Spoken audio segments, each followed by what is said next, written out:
I teach second grade at Southside Elementary in Pike County. The title of my project is To Be or Not to Be, Our Honeybee Dilemma.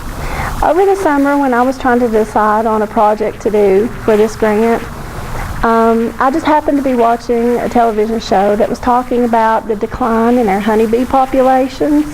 I had no idea this was going on. I didn't know our honeybee populations were declining and what a problem it was going to be for our economy and our world.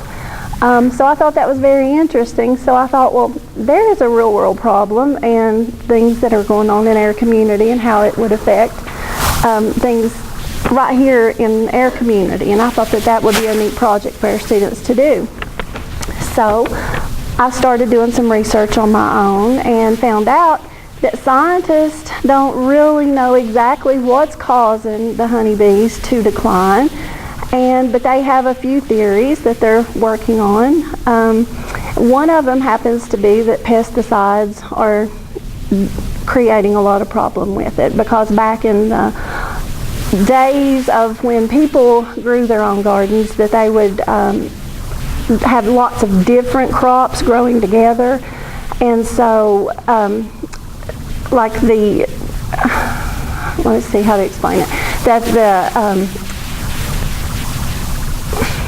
I'm losing my train of thought, I'm so sorry, that the bugs and things that would eat the plants would the pesticides that would be used, it's kind of a natural selection type thing, that, you know, they didn't really have to use pesticides at that point. But as people started changing and growing bigger gardens for bigger industrial type situations, that they would grow like all big huge cornfields and all of one type of crop is what I'm trying to say. And that one type of insect would be congregating in that area, so they would have to develop a pesticide for that. And like crop dusters and things that would come through and spray these pesticides would be harming the bees, is what they were thinking. And what they're finding is that the bees are just not returning to the hive at all. They're finding all these empty hives. And what that is, as you know, affecting our, lots of our food sources are made from the bees and the pollen and things. So, and I found out that we already have to get lots of our food sources from overseas. There's like a huge percentage of our food sources are already being gotten from overseas. And by the year, I forget exactly what year it was, that if we don't do something about our honeybee populations, that it's going to get even worse.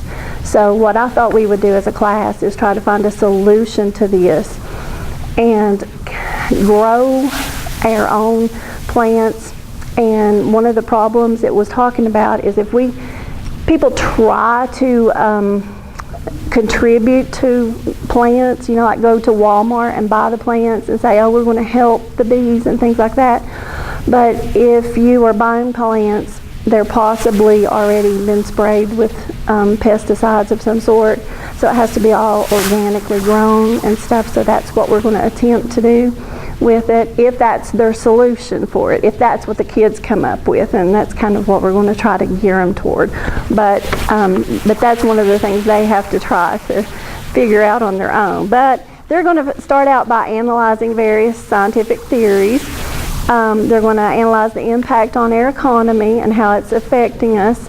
They're going to look at how it affects the economy, and we're going to use technology to graph the different ways and display it.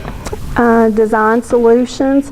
We're also going to collaborate with a local beekeeper that we have in our area and talk with her, and collaborate with our 4th grade science teacher, that if they do come up with growing plants, that she has a high tunnel there on our property there at school that she got from a grant last year, that they will be able to grow their plants within her high tunnel. And like I said, we're going to try to keep our soil as organic as possible if they do decide to grow.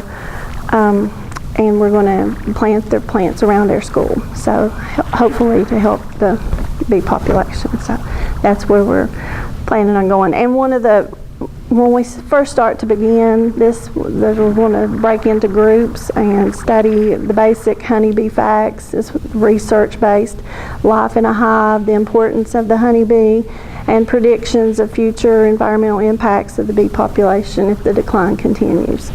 So that's all I have.